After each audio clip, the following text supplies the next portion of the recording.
So you just learn your power chords.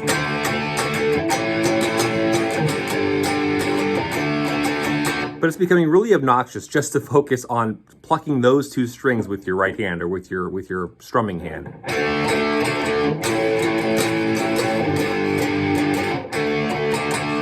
And no rock and roll guitarist does that. You see them doing this, and you want to be able to do this.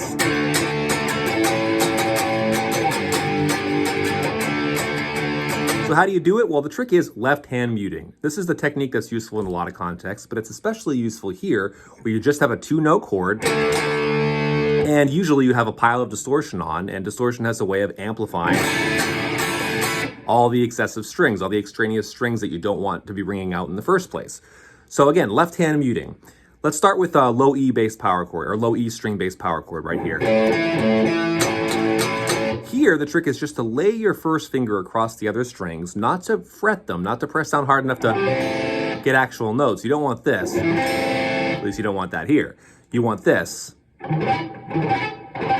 get a little bit of sound there, but it's like extra percussive, harmonic kind of a sound. It's not really a note. It just adds to maybe a little bit of the grit of the power chord, but it's not more notes. So I'm just pressing down with my fingertip on this note and my fingertip on this note, and I'm laying my first finger just ever so slightly across those strings to mute the rest. Then you can strum happily with your right hand across all the strings. Like a real rock and roll guitar player. Now on the A string, it's the same idea. Except now you have to mute not just on the top strings, but also one of the bottom strings as well. So for the top strings, it's the same principle. You lay your finger across and just apply pressure with the fingertip, and then of course this finger as well. That's the same as before, except now you want to butt your first finger up against this low string to mute that string. You don't want to put it over like this. It would be really hard to mute that while also pressing the A string. You want to still terminate your finger length right here on the A string and just butt your finger up against that string like this.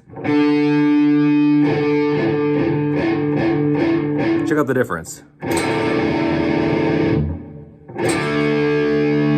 Once you get this mastered, again, going lightly across here to mute and butting up against this, you can again happily strum your A string power chords like this